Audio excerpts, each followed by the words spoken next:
Well, good day. So, for today's video, we're gonna pop back in the arcade and talk about the first cartoon appearance of Donkey Kong, Mario, and Pauline. So, alright, let's go. Yeah! So, we start off on the Mississippi River in an old-fashioned steamboat where we find Mario and Pauline, who are trying to find Donkey Kong so they can bring him back to the circus from where he escaped. Unfortunately, they lost his trail somewhere around here, and they just can't seem to find the guy on a boat. You know, there's not too many places to hide on this thing, but still, they look. And with that, Mario has concocted an incredibly elaborate trap to actually capture Donkey Kong. Although this trap is a bit overcomplicated with a whole bunch of unstable variables to it, so I'm sure it'll work out fine. Also on the showboat, we find Colonel Culpepper and his friends Billy Bob and Belle. The three of them happen to be the jewel-thieving kind, and they are looking to obtain the invaluable Emerald of the East. The only problem with that plan is that this emerald is in the City Museum under heavy guard. But they're not licked yet. They figure they just need to hire some big dumb idiot to help them steal this jewel. Luckily, one of the salty dogs on the steamboat happens to be really big, looks kinda dumb, kinda hairy too, and he... wait a second! That's Donkey Kong! Like, right there! In the most basic disguise! You mean to tell me that Mario and Pauline couldn't see a giant gorilla on a boat wearing a t-shirt? Are you kidding me? They're walking right by him! Like they say, hide in plain sight, you know, but still, jeez! Eventually, Mario does notice that it's Donkey Kong, and he tries to capture him with a butterfly net. I guess it would make sense to you as well if you hit your head multiple times on a brick block looking for money. But in chasing this giant beast, Donkey Kong decides to throw some barrels at Mario, which he narrowly avoids, which looks really familiar. I'm getting some weird flashbacks, you know, but still, it just feels right. Unfortunately for Mario, Donkey Kong wins, and Mario winds up in the drink, with Donkey Kong crashing the showboat and taking off again. Oy oy oy, hey, so first he's gone AWOL from a circus, and now some pretty massive property damage. Hey, the charges are racking up. Meanwhile, Colonel Culpepper is completely impressed with this 8-foot ape and figures he's the only one for the emerald stealing job. So he sends Belle, the femme fatale, to work her womanly charms to get the ape on their side. And, of course, that plan totally works. Apparently, all you need to do is just tickle a gorilla's chin and he is putty in your hands. I'm not sure if that's actually recommended, you know, but you only live once, eh?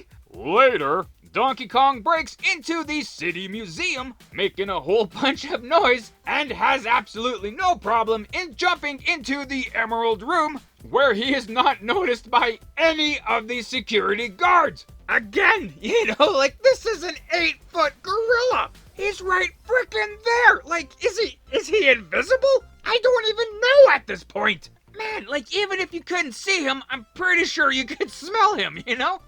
He is a circus animal, after all. Anywho, Mario and Pauline don't exactly know where to find Donkey Kong, but they figure, for funsies, you know, they're just gonna walk into the City Museum. Because, you know, lazy writing on a story that needs to conclude right away, I guess. So Pauline tries to stop Donkey Kong from stealing this emerald, and now all of the guards notice a giant ape. Jeez, took him frickin' long enough. So Donkey Kong takes the emerald, and Pauline goes to the roof and takes off. Again.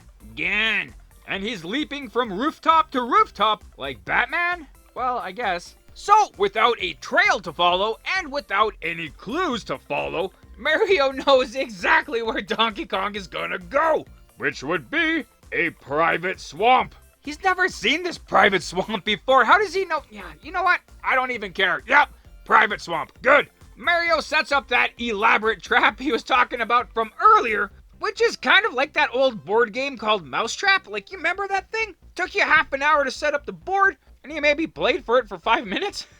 Anyway, he doesn't catch Donkey Kong in the trap, but the trap does catch Colonel Culpepper and his friends. They are caught red-handed with the Emerald of the East. But at least the real emerald thieves are caught. And as Mario is just about to catch Donkey Kong, bloop, he totally disappears. Yeah, like, I don't know how either, but he snuck away and stole a bus.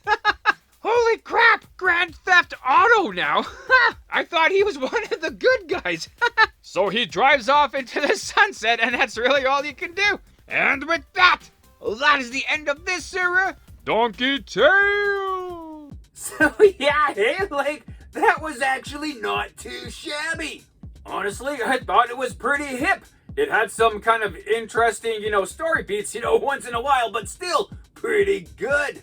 And it is kind of funny, So nowadays, when you see Mario, he's like the big star of whatever he's in. He's the main hero who always wins. So to see him as a second fiddle in this episode, it does kind of throw you off a little bit.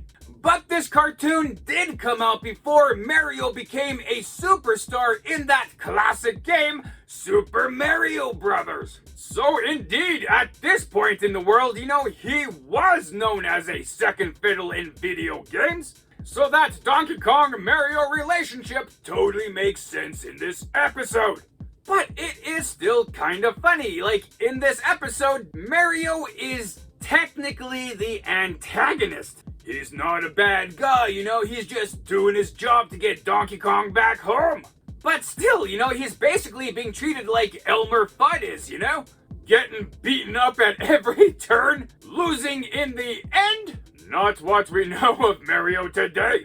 But it is all about Donkey Kong, which is still pretty cool because that's an awesome game. And it is really cool to see elements of the gameplay in this cartoon. Donkey Kong channeling his inner Obi-Wan Kenobi to find the high ground and to throw barrels at Mario as Mario tries to climb up towards him. There's not really a lot of gameplay features, in the game, so you can easily incorporate them into every episode, I guess. But one thing that must be really hard to incorporate is trying to convince the audience that an 8-foot gorilla is able to easily hide anywhere without being seen. An 8-foot anything that moves is going to be noticed. Especially if you're Mario and Pauline and you're going across the country to find this guy, you might be a little hypersensitive to look at things that are taller than you. But yes, indeed, like I say, it's still a pretty decent episode. Even though I haven't seen this episode or this series before, just watching it really threw me back to the times when I was a kid playing Donkey Kong. So it is quite charming in that regard. But indeed, we still do have some more behind-the-scenes kind of things with Donkey Kong and Mario and video games and all that kind of stuff going on over here. Yeah, hey, so Donkey Kong. Let us take a quick look as how we got to this cartoon series. So with that, we'll travel all the way back to 1889 in Japan, when the gaming company Nintendo was founded. Originally, they created mostly playing cards designed in the Japanese style, which was very popular, and they were doing pretty good. In the 1970s, with technology and all that fun stuff, video arcade games were becoming quite the hit. So this gaming company did pivot towards video games. The first video game they released was in 1975 called EVR Race, which was basically horse racing, but in video form, so that's pretty cool. And Nintendo became quite the household name in Japan. But they wanted to expand to North America. So they created Nintendo of America, and for their first foray into this new venture, they released the game Radar Scope in 1980, which was basically a Space Invaders kind of a spaceship shoot 'em up kind of a game. Even though this game did get some positive reviews, it was a flop. Not too many people played it. And the problem with that was that Nintendo built a whole bunch of game cabinets for the arcades, but unfortunately only a fraction of them sold. So Nintendo figured it would be absolutely crazy to destroy all of these unsold cabinets, so instead they looked at building a better game and reusing all of these arcade cabinets. For this new game, they tapped Shigeru Miyamoto, where he would have his first role as a lead game designer, and to put Nintendo of America on the map in America, you know? Wow, hey, like, no pressure at all, just, try to save the company with your first attempt, No pressure indeed. So, Miyamoto figured that, the best bet would be to create a game using existing characters. Utilizing established brand recognition. So Miyamoto's concept for this platform game was called Popeye's Beer Barrel Attack Game, where Bluto would kidnap Olive Oil, go to the top of a skyscraper under construction, and throw barrels at Popeye as he tried to save Olive Oil. But there were some problems with the game. They really couldn't create good designs for Popeye and Bluto, with the limited pixel art that they had. And at that point, Popeye's people at King Feature Syndicate weren't really that keen on this game, so the Popeye angle for the game was scrapped. The game itself was still looking pretty good, so Nintendo just chugged along. Bluto was replaced by a gorilla, Olive Oil was replaced by Lady, and Popeye was replaced with Lady's boyfriend, Jumpman, who is a carpenter. Mario did get his iconic looks at this point because of the pixel art problems. Well, he was wearing blue and red, to really pop out on screen and really stand out. They had trouble designing hair at that small of a pixelization, so they just gave him a red hat. And a really small mouth really was hard to do as well, so they just gave him a mustache. So eventually, these characters were a little bit more flushed out. The main gorilla got the name Donkey Kong. Kong being a reference to a gorilla, basically, and Donkey because the character is quite stubborn. The character's name is basically Stubborn Ape. Lady eventually got the name Pauline, which was the name of one of Nintendo's warehouse manager's girlfriends, and this Pauline was absolutely based on the King Kong character, and Darrow. Jumpman got the new name of Mario because of the Seattle warehouse landlord who was storing Nintendo's arcade games. The staff there thought that he looked like Jumpman, at least based on the arcade cabinet pictures at the time. So they started calling Jumpman as Mario, and I guess Mario as Jumpman. This picture keeps popping up on the internet saying that this is what this Mario looked like, but that's not actually him. He actually looked like this. Maybe he had a mustache at the time? I don't know. But either way, that's how we got that. And with all of those things in place, boom! The new game Donkey Kong was released in arcades in 1981. And this game was a massive, massive success! People couldn't get enough of it. Heck, even Popeye's people couldn't get enough of it. King Feature Syndicate figured they may have made a mistake not allowing Nintendo to make a game on Popeye, so they did ask Nintendo to make a Popeye game, which they did, and it debuted in 1982, and was actually a pretty awesome game. Popeye collecting hearts, pretty good. However, not everybody was quite happy about this. Mostly the people at Universal Pictures. They sued Nintendo because they stated Donkey Kong was a blatant ripoff of their 1933 film, King Kong. Which, they're kind of not wrong. Both properties do have a giant ape that kidnapped a blonde woman and climbed to the top of a building, Also, Shigeru Miyamoto did state that King Kong was one of the influences in the development of the game. But it's all good because Nintendo actually won the lawsuit. Very long story short, the copyright was based on the novelization of Donkey Kong, which was in public domain, so there's really no copyright to infringe. That's the very basic generic answer to that, but still, hooray for Donkey Kong! A game this popular would, of course, generate more video games. And a story merged through some of these games, which this cartoon series is based upon. Well, kinda loosely anyway.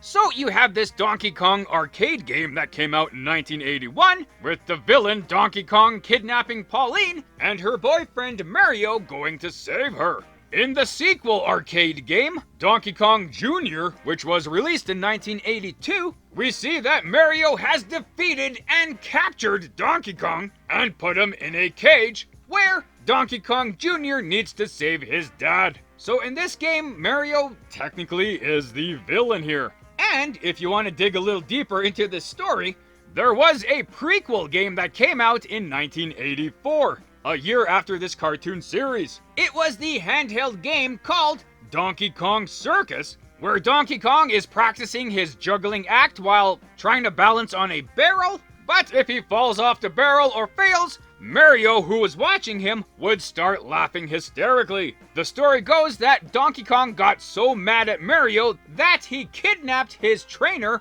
Pauline, and went to the construction site to climb on top of that building being built, where Mario had to give chase and save her. So yeah, that's a pretty basic, video game story, but still pretty good. And of course, with more and more success comes merchandising and television. We've already seen this previously with Pac-Man, which was one of the most successful arcade games, which turned into one of the most successful cartoon series in the early 80s. So CBS and Ruby Spears Productions, figured they should try to emulate that. They got together and made a new show revolving around a handful of some classic arcade characters called Saturday Supercade, with each character having their own short segment, such as, well, obviously Donkey Kong. Other segments included Donkey Kong Jr., Frogger, Hubert, Pitfall Harry from Pitfall, Kangaroo, and Space Ace. So that's how we got to the point of this cartoon series, but for these characters, this is just the beginning. So while you're watching this cartoon series, you're looking at Mario and saying, yeah, that is Mario. However, he doesn't quite look like the Mario we know today. That's just the way design evolution of characters tends to go. So throughout the years, he did get a bunch of different looks, for different games that he was in.